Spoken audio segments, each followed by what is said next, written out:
On the morning of August 6, 1945, at approximately 8:30 a.m., communications officers stationed in the underground command bunkers of the Imperial General Headquarters in Tokyo detected an anomaly that had no precedent in the Pacific War. The Chugoku military district, which encompassed the city of Hiroshima, had gone completely silent across all frequencies.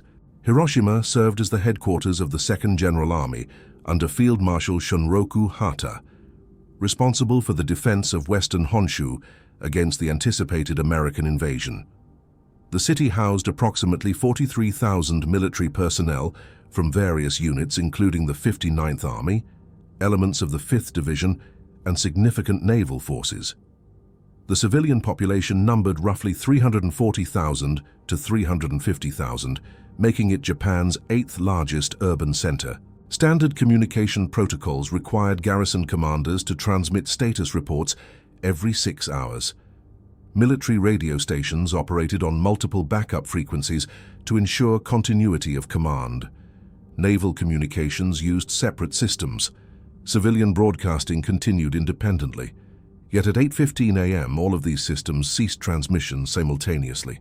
The communications staff in Tokyo initially suspected equipment failure.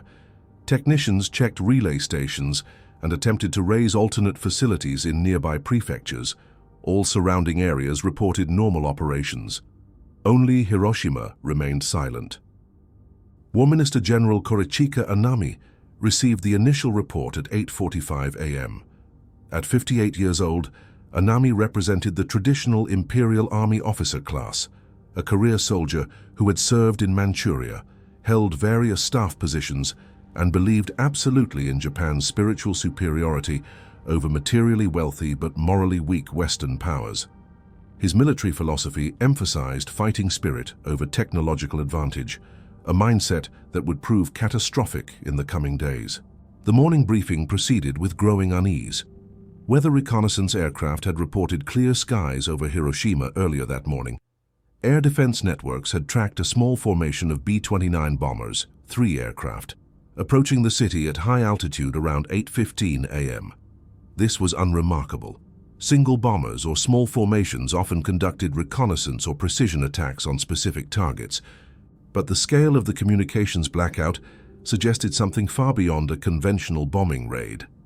In nearly 4 years of strategic bombing campaigns, American B-29s had destroyed dozens of Japanese cities through massive incendiary attacks.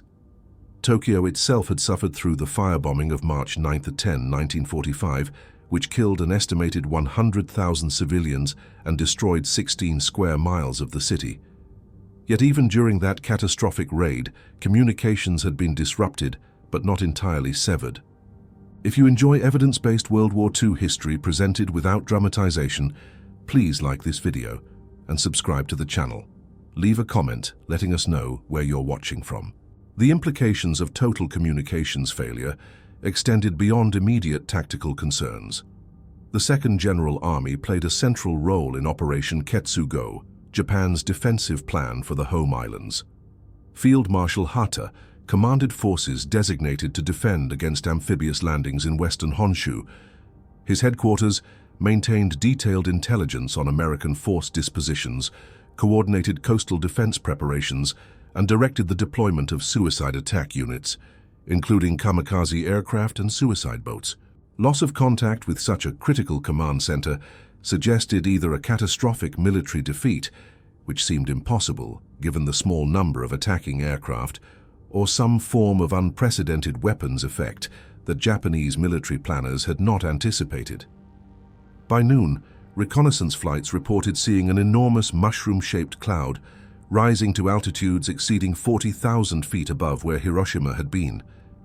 Pilots described the cloud as unlike anything observed in conventional bombing operations. Ground observers reported seeing the flash of the explosion from distances of 170 miles. The Japanese military possessed sophisticated understanding of conventional explosives. Army ordnance experts could calculate blast effects, estimate casualty rates, and assess structural damage from various weapons types. But the preliminary reports from pilots who had overflown Hiroshima described destruction that made no sense according to conventional calculations. A city of 340,000 people could not be destroyed by 3 aircraft carrying conventional munitions. The mathematics simply did not work. Yet something had rendered Hiroshima completely non-functional within minutes of the 8:15 a.m. attack. Decision-making authority in Japan during August 1945 rested with a body officially known as the Supreme Council for the Direction of the War, commonly called the Big Six. This council had evolved from earlier war cabinet structures and held ultimate authority over strategic decisions, including the question of surrender. The 6 members represented the apex of Japan's military and civilian leadership. War Minister General Korichika Anami controlled the Imperial Japanese Army, which numbered approximately 2.3 million personnel in the home islands alone. Chief of the Army General Staff General Yoshijiro Umezu directed operational planning and maintained authority over field commanders. These 2 men effectively controlled Japan's ground forces. On the naval side, Navy Minister Admiral Mitsumasa Yonai and Chief of the Naval General Staff Admiral Soemu Toyoda held equivalent positions. The Imperial Japanese Navy had been devastated during 3 years of Pacific combat, losing the majority of its carrier fleet, battleships, and experienced aviators. By August 1945, the Navy's primary function involved coordinating kamikaze attacks and preparing suicide boats for the anticipated invasion. The 2 civilian members, Prime Minister Admiral Kantaro Suzuki and Foreign Minister Shigenori Togo, theoretically provided political oversight. However, in Japan's military-dominated government structure, civilian authority had limited practical effect, especially on questions of war termination. The Council operated on the principle of unanimous agreement. Major decisions required all 6 members to concur. This structure, intended to ensure consensus, instead created paralysis when the members disagreed on fundamental questions. By early August 1945, the Council had split into 2 factions.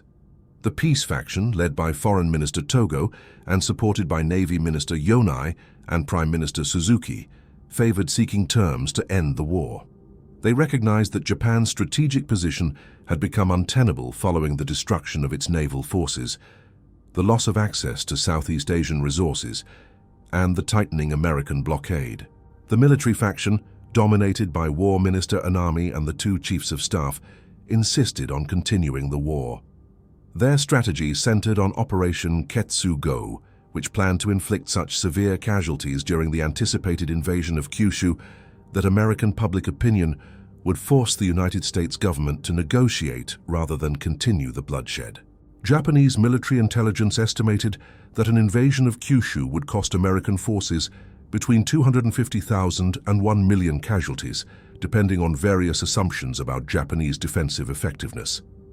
These estimates were not entirely unreasonable. American planning documents from July 1945 projected casualty figures for Operation Olympic, the Kyushu invasion, ranging from 130,000 ons to 220,000 ons for the first 90 days of operations. The military faction believed that inflicting such casualties would give Japan negotiating leverage to preserve key war aims, maintaining the imperial system, avoiding occupation, conducting war crimes trials under Japanese authority, and managing demobilization without foreign interference. This strategic calculation rested on several assumptions. First, that Japan could maintain military cohesion and fighting effectiveness despite material shortages. Second, that American public opinion would not tolerate massive casualties for unconditional surrender. Third, and most critically, that the nature of warfare would remain fundamentally conventional, allowing Japan to leverage its remaining military assets and geographical advantages. The atomic bombing of Hiroshima challenged all of these assumptions, but not immediately. The military faction's response to the Hiroshima attack reflected both their strategic investment in the Ketsugo plan and their technical understanding of atomic weapons development. Japan's dismissal of the atomic threat stemmed partly from direct knowledge of the extraordinary difficulties involved in building nuclear weapons. Since 1940, the Imperial Japanese Army and Navy had independently pursued atomic bomb development, giving Japanese military leaders first-hand understanding of the technical challenges. The Army's program, codenamed NIGO, later called EFCO, operated under Dr. Yoshio Nishina at the Institute of Physical and Chemical Research, RIKEN, in Tokyo. Nishina was among the world's leading nuclear physicists. He had studied under Niels Bohr in Copenhagen during the 1920s and published significant research on quantum mechanics and nuclear physics. In 1940, Army authorities approached Nishina about the military applications of atomic fission. Lieutenant General Takeo Yasuda, director of the Army Aviation Technology Research Institute, specifically inquired whether atomic bombs were feasible and how long development might take. Nishina's team conducted theoretical calculations and experimental work on uranium separation. They concluded that building an atomic bomb was theoretically possible, but practically beyond Japan's capabilities for several fundamental reasons. First, uranium enrichment required separating the fissile isotope U-235 from the far more common U-238. Natural uranium contains only 0.7% U-235. Creating weapons-grade material required concentrating this to over 90% purity.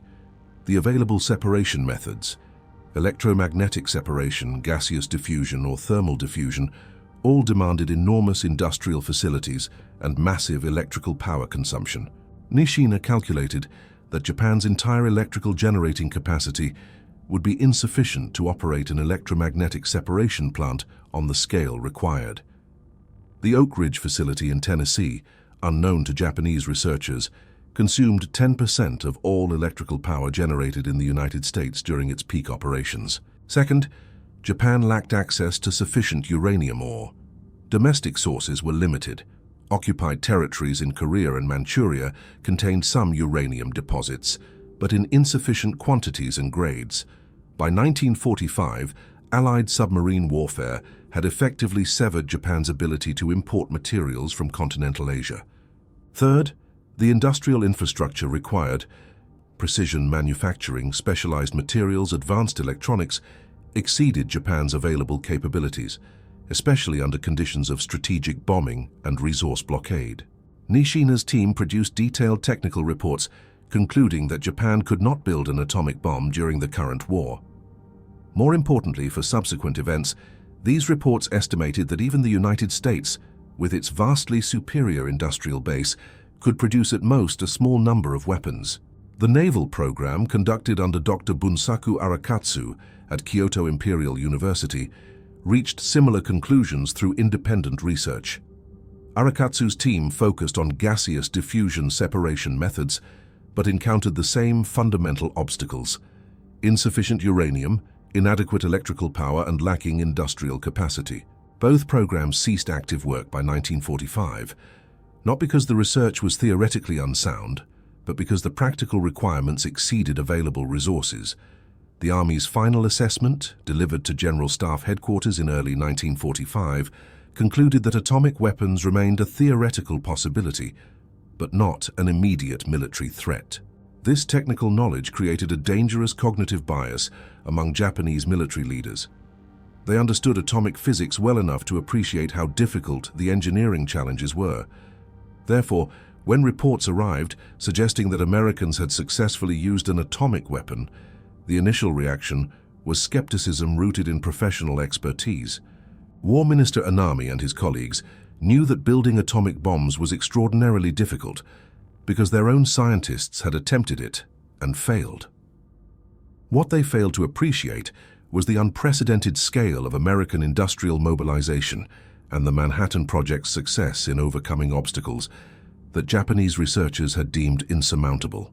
At 2:45 a.m. on August 6, 1945, a B-29 Superfortress bomber designated Enola Gay departed from North Field on Tinian Island in the Mariana Islands. The aircraft commander, Colonel Paul Tibbets, led a mission that had been in planning for months under the highest levels of secrecy. The weapon aboard, designated Little Boy, represented the culmination of the Manhattan Project's uranium enrichment efforts. The bomb contained approximately 141 pounds of uranium-235, enriched to weapons-grade purity through electromagnetic separation at the Oak Ridge facility in Tennessee. The design used a gun-type mechanism where one subcritical mass of uranium would be fired into another, creating a supercritical mass that would undergo rapid fission. Little Boy had never been tested. The plutonium implosion device tested at Trinity Site in New Mexico on July 16, 1945, used a different design. Manhattan Project scientists considered the gun-type uranium design sufficiently reliable that an actual test was unnecessary. This decision reflected confidence in the physics calculations, but also the reality that producing weapons-grade uranium was so time-consuming that using material for a test would significantly delay operational readiness. The Enola Gay flew at 31,000 feet, accompanied by 2 observation aircraft. Weather reconnaissance planes had reported favorable conditions over the primary target. Japanese air defenses detected the formation but did not launch interceptors, likely because the small number of aircraft suggested a reconnaissance mission rather than a major bombing raid. At 8:15 a.m. local time, Bombardier Major Thomas Ferriby released the weapon from approximately 31,000 feet. The bomb detonated 43 seconds later at an altitude of 1,900 feet above the city, positioned for maximum blast effect, according to calculations performed by Manhattan Project scientists. The detonation released energy equivalent to approximately 15,000 tons of TNT. This figure, while often cited, understates the weapon's destructive effects because atomic explosions produce damage mechanisms absent from conventional explosives. The initial flash of thermal radiation traveled at the speed of light, incinerating everything within a mile of the hypocenter and causing severe burns at distances up to 2 miles. Surfaces facing the detonation point reached temperatures sufficient to vaporize organic materials and melt glass and metal. The blast wave followed microseconds later, traveling outward at supersonic speeds. Peak overpressure at ground zero exceeded 20 pounds per square inch, sufficient to destroy reinforced concrete structures. The pressure wave reflected off the ground, creating complex interference patterns that caused severe structural damage across an area of approximately 4.7 square miles. Immediately behind the blast wave, negative pressure created powerful winds that pulled debris and objects back toward the hypocenter. These winds caused additional casualties among survivors who had been knocked down but not killed by the initial blast. The third effect, invisible but equally deadly, was ionizing radiation. The nuclear fission process released gamma rays and neutrons that penetrated biological tissue, causing cellular damage at the molecular level. Individuals within approximately 1 mile of the hypocenter received lethal doses of radiation, even if protected from blast and thermal effects. The Japanese government's initial confusion about what had occurred becomes understandable, given that no warning had been provided and the attack involved only 3 aircraft. Standard doctrine suggested that major bombing operations required hundreds of aircraft. The 334th Bombardment Group, which had conducted conventional raids on Japanese cities, typically deployed 50 to 100 aircraft per mission carrying incendiary bombs. 3 aircraft could not possibly cause citywide destruction, according to conventional bombing mathematics. Yet reconnaissance pilots reported exactly that. Hiroshima appeared to have been almost entirely destroyed by a single weapon. Initial reports reaching Tokyo on the afternoon of August 6th described Hiroshima's destruction in fragmentary and often contradictory terms. Communications remained severed with most of the city. Observers from neighboring prefectures reported seeing an enormous flash followed by a massive cloud formation.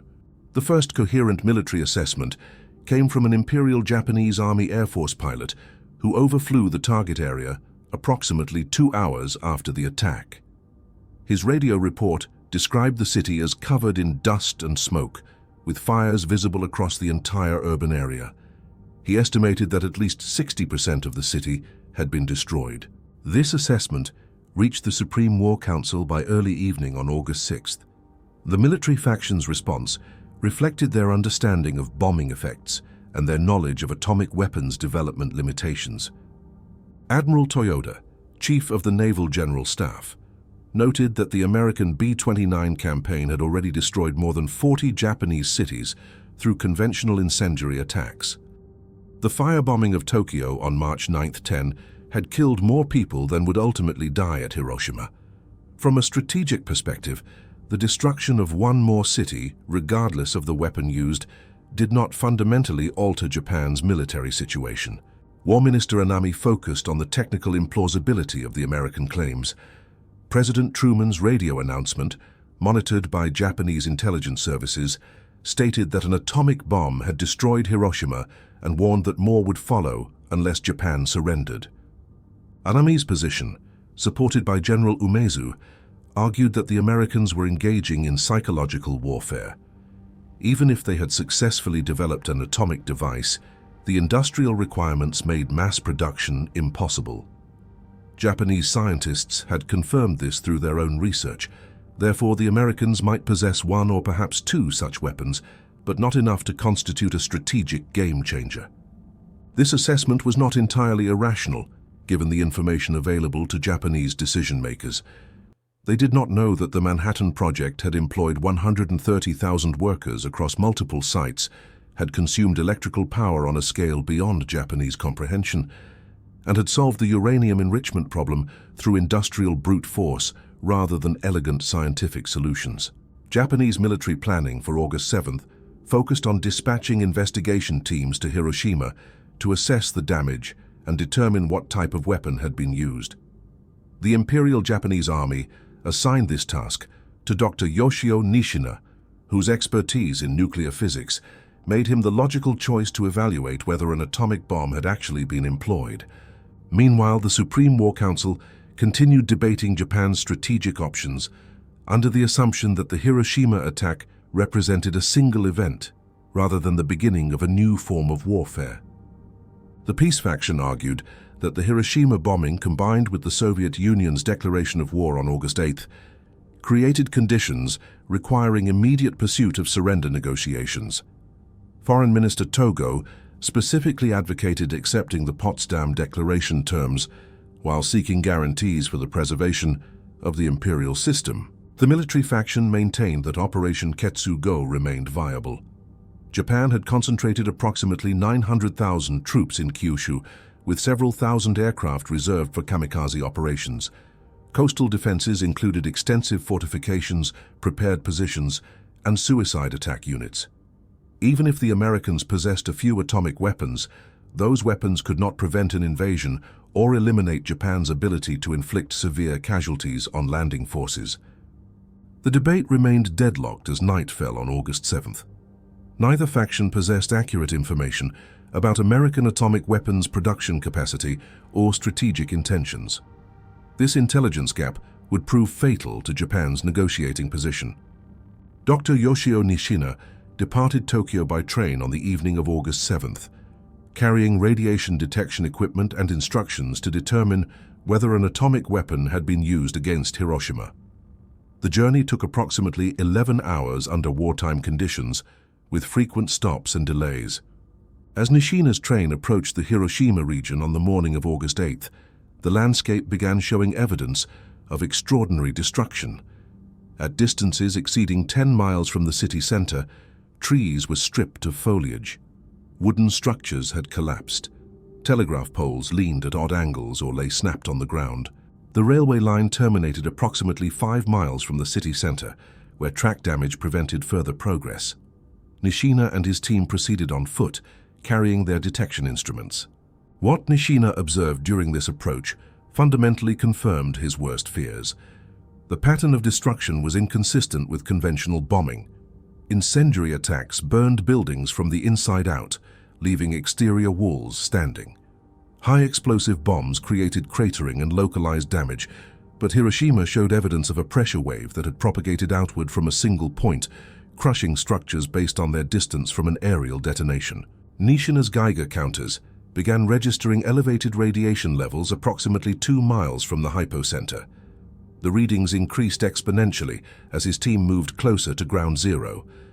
At the hypocenter itself, located near the Aioi Bridge, Nishina found conditions that matched theoretical predictions for atomic weapons effects. The ground surface showed no cratering, evidence that the detonation had occurred at altitude. Buildings constructed of reinforced concrete had been crushed by overpressure. Wooden structures had been completely disintegrated. Most significantly, Nishina observed shadows permanently etched into concrete surfaces.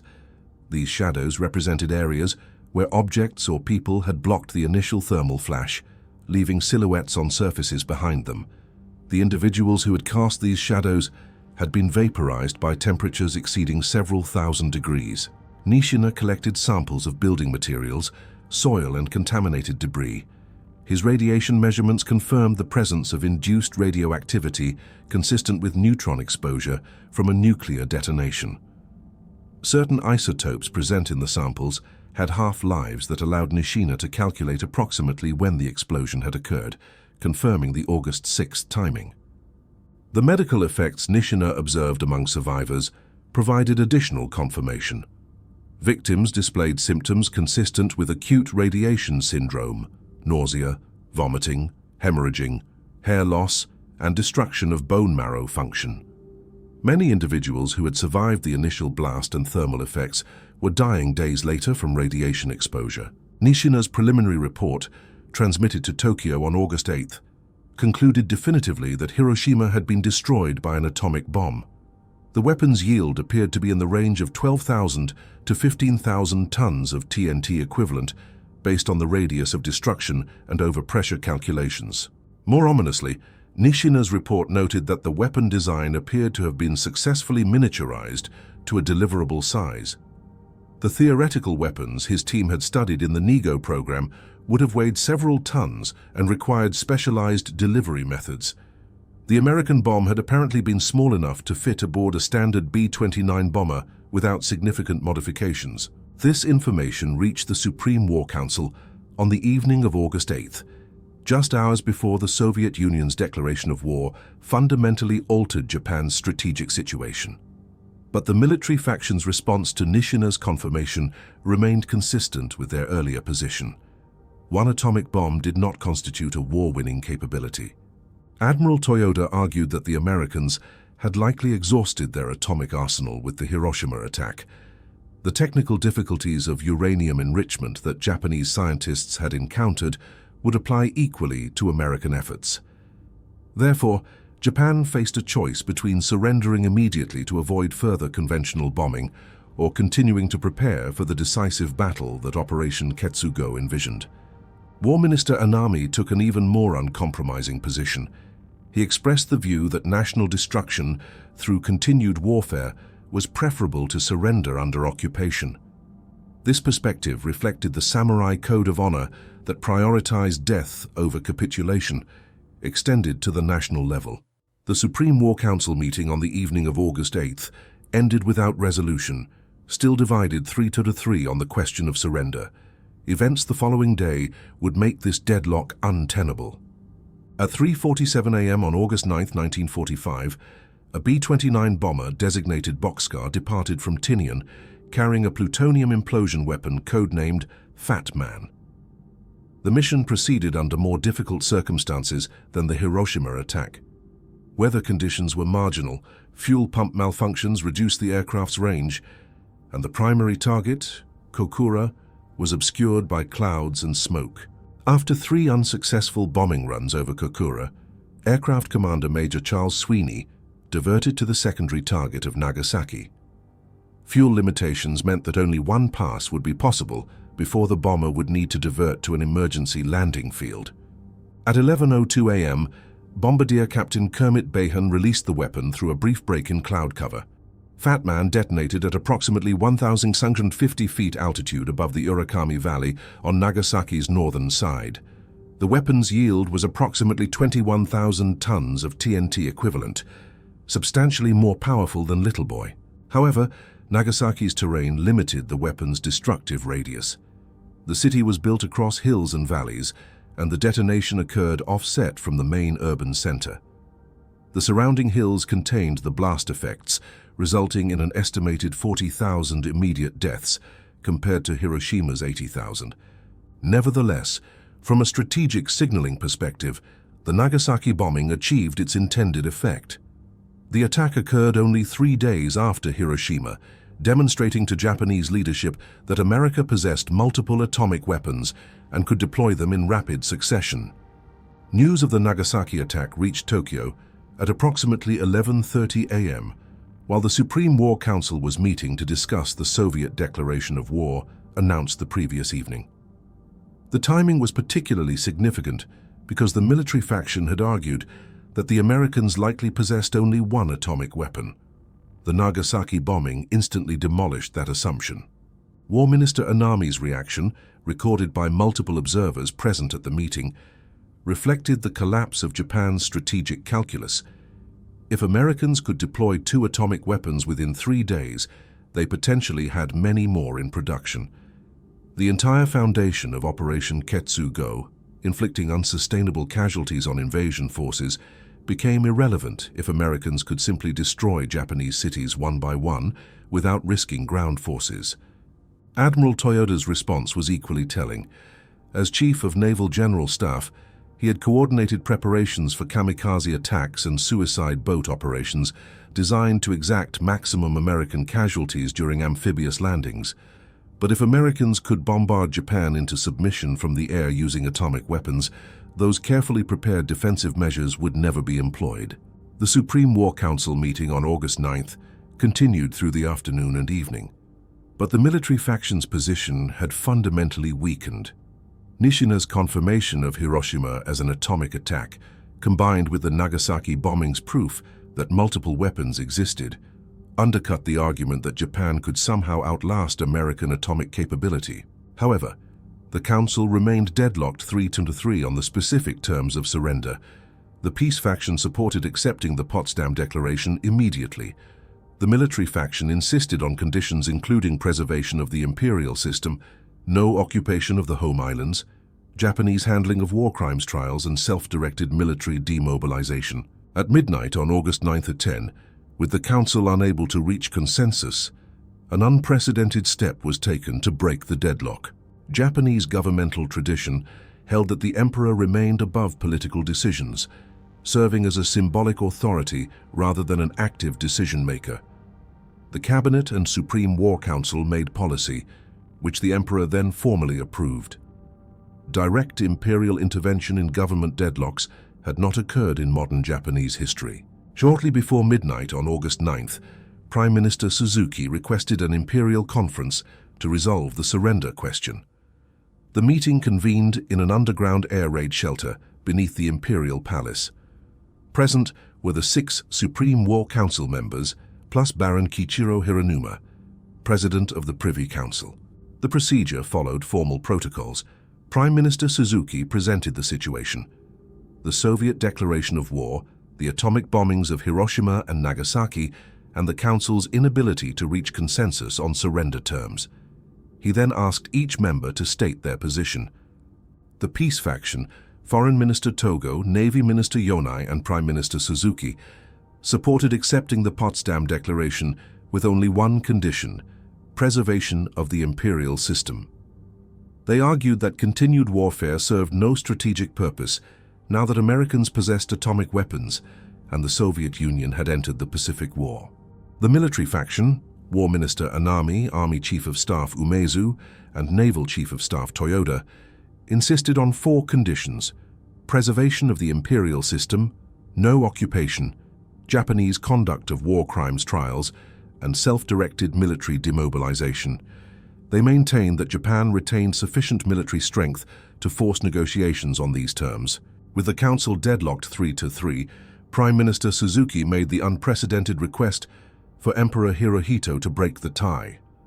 The emperor's response, delivered in the formal court language, constituted one of the most significant decisions of the 20th century. Hirohito stated that he agreed with Foreign Minister Togo's position.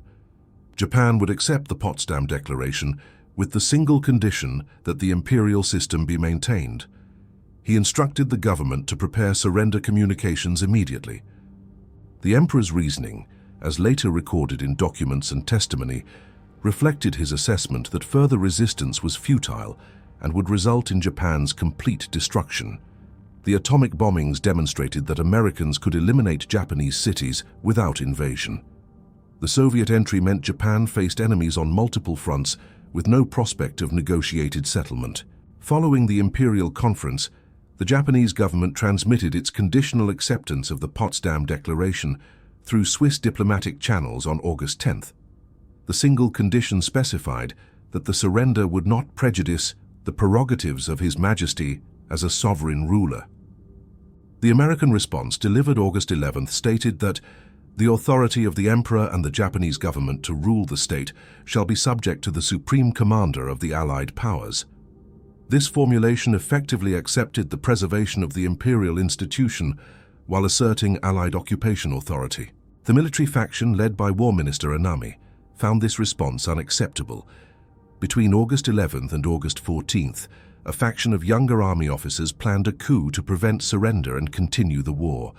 The coup required support from senior commanders, particularly the commanders of the Imperial Guards Division, responsible for palace security. War Minister Anami occupied a crucial position in this conspiracy.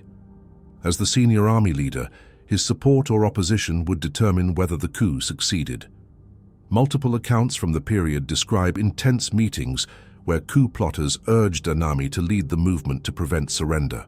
Anami's response reflected the contradictions of his position. He personally opposed surrender and believed that Japan should fight to extinction rather than accept occupation. However, he also believed in absolute obedience to the emperor's will. Once Hirohito had decided on surrender, continuing to resist would constitute rebellion against imperial authority, the very thing samurai code prohibited above all else. On August 14th, Emperor Hirohito recorded a surrender announcement for radio broadcast on August 15th. That evening, coup plotters attempted to seize the palace and prevent the broadcast. The coup failed when key commanders refused to participate without War Minister Anami's support. Anami spent the evening of August 14th drinking with close associates. Shortly after midnight on August 15th, he committed ritual seppuku in his residence. His suicide note expressed loyalty to the emperor and regret that he could not serve longer. He made no mention of the atomic bombs or the specific reasons for Japan's defeat. The immediate aftermath of Japan's surrender on August 15, 1945, revealed the extent to which Japanese military leadership had misunderstood American atomic capabilities. Post-war interrogations and intelligence assessments documented this failure of strategic judgment. Admiral Toyoda, who had confidently asserted that Americans could possess only 1 or 2 atomic weapons, learned during occupation that the Manhattan Project had been a massive industrial undertaking involving multiple production facilities. The Oak Ridge Electromagnetic Separation Plant, the Hanford Plutonium Production Reactors, and the Los Alamos Weapons Laboratory represented investments of resources on a scale that Japanese military planners had not imagined possible. Interrogation records from September 1945 show Toyoda's reaction when American intelligence officers presented him with photographs and documentation of the Manhattan Project's scope. He reportedly spent extended periods studying the images in silence, recognizing that his strategic calculations had been based on fatally flawed assumptions about American industrial capacity. The irony was that Japanese military leaders' expertise in atomic physics had become their greatest vulnerability. Because they understood how difficult uranium enrichment and plutonium production were, they could not conceive that Americans had solved these problems through industrial brute force rather than elegant scientific breakthroughs. Dr. Nishina, whose investigation had confirmed the Hiroshima bombing, provided detailed post-war assessments of why Japanese atomic weapons development had failed. His reports noted that the NIGO program's theoretical understanding had been essentially correct, but the practical requirements exceeded Japan's available resources by orders of magnitude. More significantly, Nishina documented how Japanese scientists had underestimated American willingness to commit enormous resources to atomic weapons development. The Manhattan Project's $2 billion cost represented approximately 0.5% of total American wartime expenditure, a level of investment that Japan's resource-constrained military simply could not match. General Anami's suicide eliminated one of the key voices who might have explained the military faction's decision-making process. However, his final written statements and testimony from colleagues revealed his worldview. Anami had believed that national honor required fighting to extinction if necessary. The concept of preservation through surrender was fundamentally foreign to his samurai code of ethics. Post-war analysis by American strategic bombing survey teams documented the decision-making failures that resulted from this mindset. The survey concluded that Japanese military leadership had been so committed to the Ketsugo strategy that they interpreted all information through that lens, dismissing evidence that contradicted their predetermined assumptions. An extraordinary complication in Japanese surrender deliberations involved a captured American fighter pilot who provided completely fabricated information about atomic weapons that nonetheless influenced Japanese military decision-making during the crucial period between Nagasaki and final surrender. Captain Marcus McDilder, a P-51 Mustang pilot, was shot down near Osaka on August 8th. Captured by Japanese forces, he was transferred to military intelligence for interrogation on August 10th, just as the Supreme War Council was debating response to the atomic bombings. Japanese interrogators, desperate for information about atomic weapons, subjected McDilder to coercive questioning. McDilder had no actual knowledge of atomic bombs. As a fighter pilot, he had not been briefed on nuclear weapons and knew only what had been reported in general military communications. However, under interrogation pressure, McDilder fabricated detailed information, apparently hoping to provide his captors with answers that would satisfy their questions and end the torture. His fabrications included claims that the United States possessed over 100 atomic bombs, could produce 3 per day, and planned to systematically destroy every major Japanese city, starting with Tokyo. None of this was true. In reality, the United States had 0 atomic bombs remaining as of August 10, 1945. The next weapon would not be ready until late August, and production schedules projected only a handful of weapons per month thereafter, through the fall of 1945. But McDilder's fabrications contained sufficient technical-sounding details that Japanese interrogators found them credible. He described uranium enrichment processes in vague terms that matched what Japanese scientists knew about atomic weapons development. He provided target lists that matched Japanese defensive priorities. His testimony appeared to confirm the worst fears of military leaders trying to assess American atomic capability. McDilder's intelligence reached the Supreme War Council through military intelligence channels. War Minister Anami cited this information in arguments presented during the August 10-14 deliberations. The claim that Americans could drop 3 atomic bombs per day fundamentally undermined any argument for continuing resistance through Operation Ketsugo. If the United States actually possessed 100 atomic weapons and could employ them at a rate of 3 per day, Tokyo would be destroyed within days. Kyoto, Osaka, Nagoya, every major urban and industrial center, would be eliminated within weeks. The 900,000 troops prepared to defend Kyushu would be irrelevant if Americans chose to simply annihilate Japanese cities from the air. Post-war revelation of McDilder's fabrications highlighted how desperate Japanese military leadership had been for accurate intelligence about American capabilities. The fact that complete fiction, provided by a captured fighter pilot, influenced strategic surrender negotiations demonstrated the information vacuum in which the Supreme War Council operated. McDilder himself, released after surrender, later described his interrogation and the fabricated information he had provided.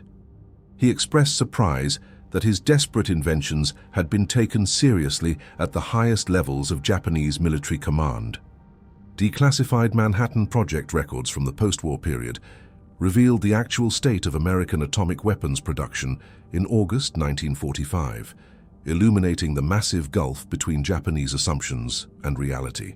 As of August 10, 1945, the date when Japan transmitted its conditional surrender offer, the United States had exactly 0 operational atomic bombs.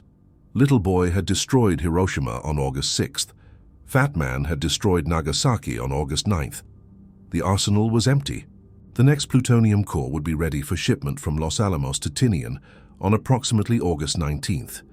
After that, production schedules projected 1 additional weapon in September, 3 in October, and 7 in November, if plans proceeded without complications. These production rates reflected the extraordinary complexity of uranium enrichment and plutonium production, even with unlimited resources. The Y-12 electromagnetic separation plant at Oak Ridge, the K-25 gaseous diffusion plant, and the Hanford plutonium production reactors represented the largest industrial facilities ever constructed. but they still produced weapons-grade material at limited rates. Had Japan continued fighting through August, the United States would have been unable to launch additional atomic attacks until late in the month. The third atomic bomb raid would have targeted Tokyo or Kokura, according to planning documents, but the attack could not have occurred before August 19th at earliest. Japanese military leaders' assessment that Americans possessed limited atomic capabilities was actually more accurate than Marcus McDilda's fabrications suggested.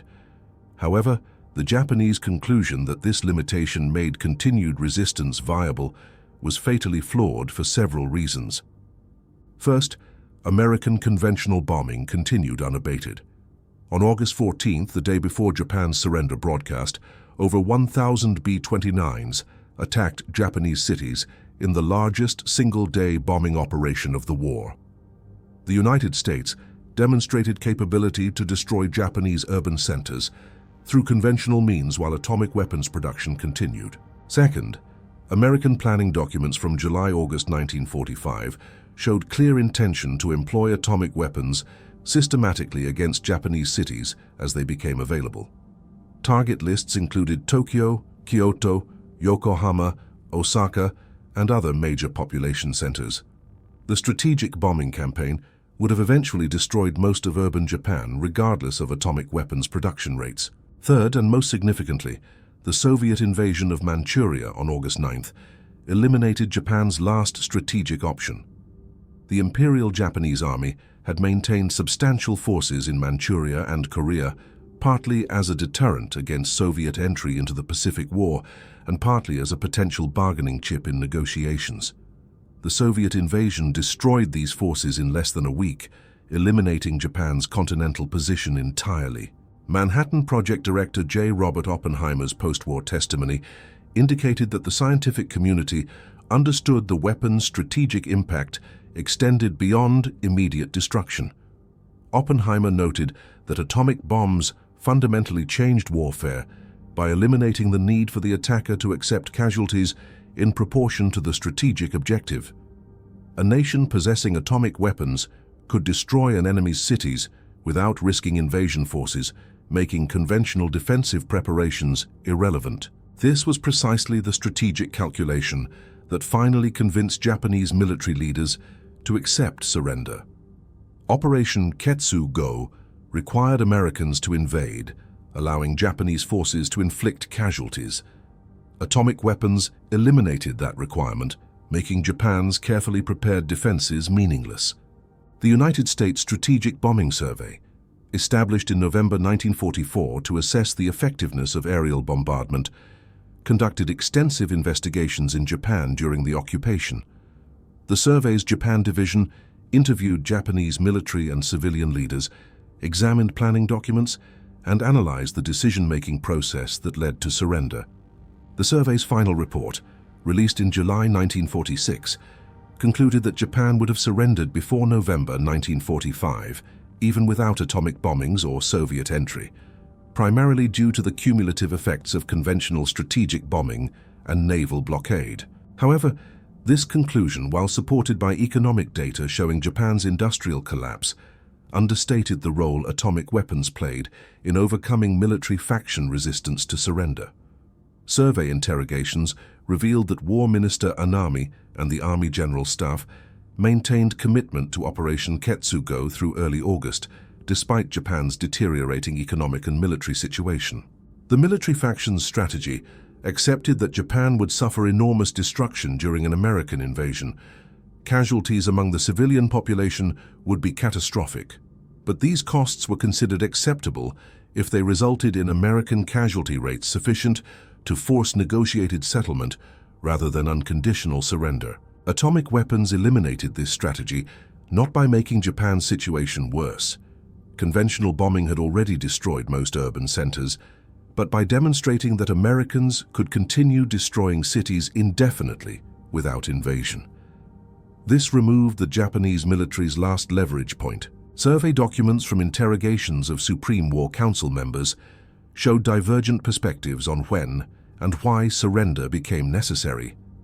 Foreign Minister Togo stated that he had considered the war unwinnable since mid-1944 and had been seeking surrender opportunities for over a year before the atomic bombings.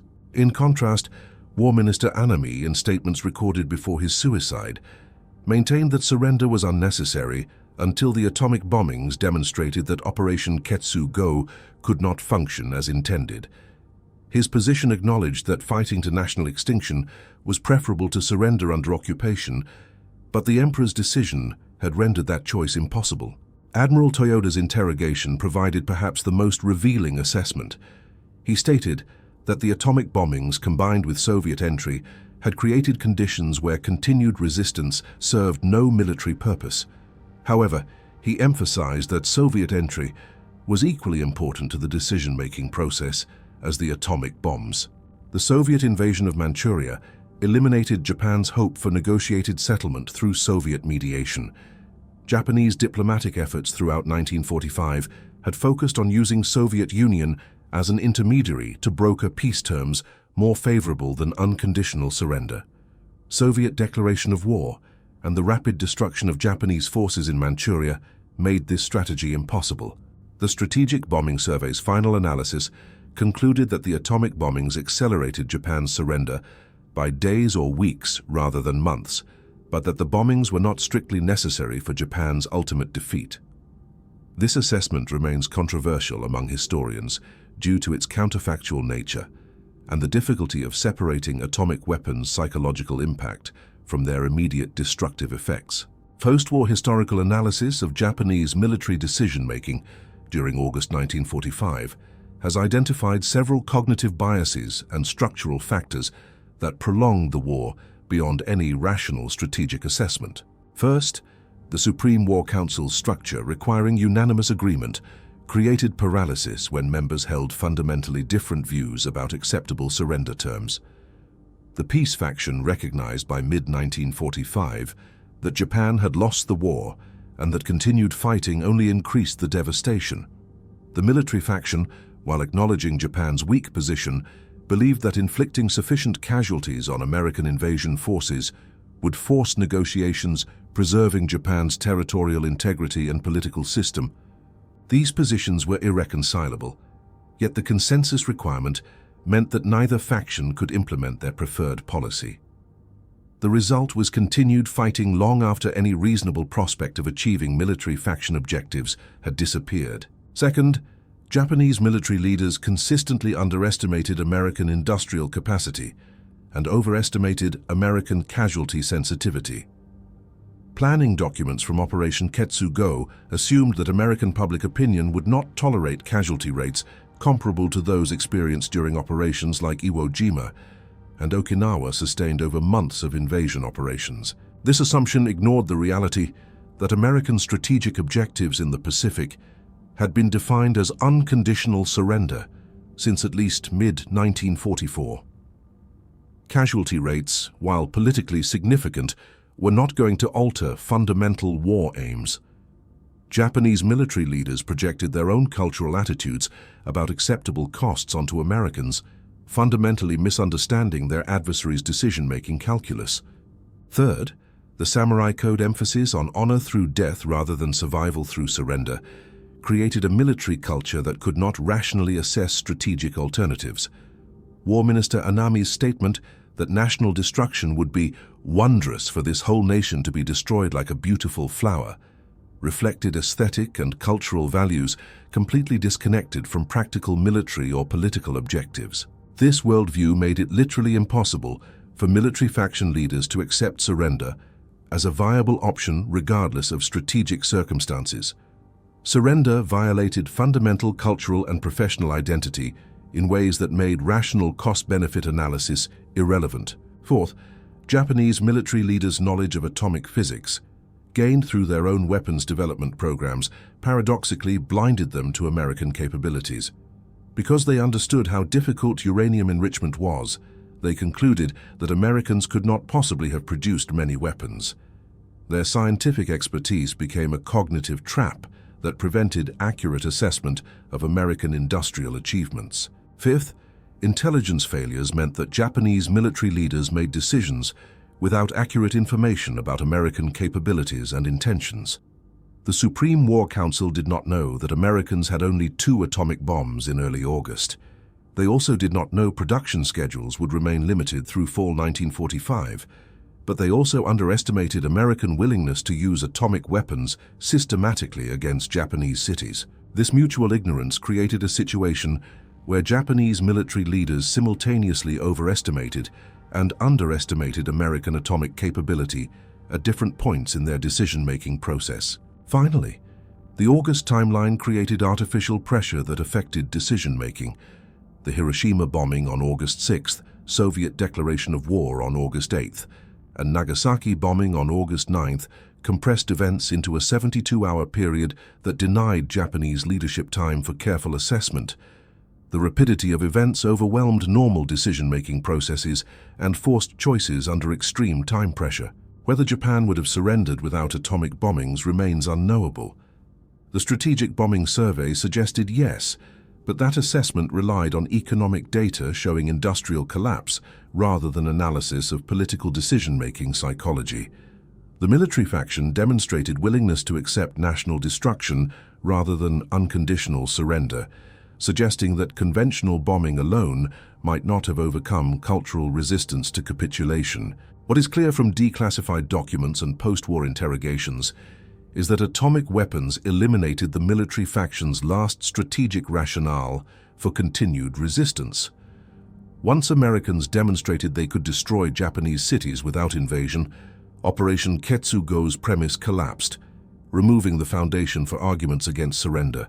The atomic bombings of Hiroshima and Nagasaki in August 1945 represented not just the culmination of the Manhattan Project's scientific achievements, but the collision of 2 fundamentally incompatible military philosophies. Japanese military leadership, constrained by cultural codes emphasizing honor over survival and blinded by their own technical expertise about atomic weapons development challenges, failed to recognize that American industrial capacity had redefined the boundaries of military possibility. The decisions made by the Supreme War Council during August 1945 illuminate the dangers of cognitive rigidity in strategic leadership.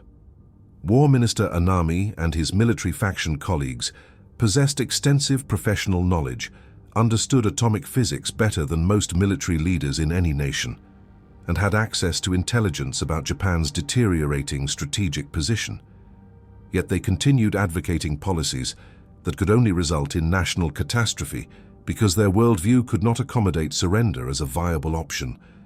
The intervention of Emperor Hirohito on August 10th broke the deadlock through assertion of imperial authority rather than through rational persuasion of the military faction. Anami's subsequent suicide demonstrated that even imperial command could not reconcile the contradiction between his samurai values and the reality that Japan had lost the war. For contemporary strategic analysis, the Japanese military leadership's failures during August 1945 provide enduring lessons about organizational decision-making under extreme uncertainty. Expertise can become liability when it creates certainty about what is possible.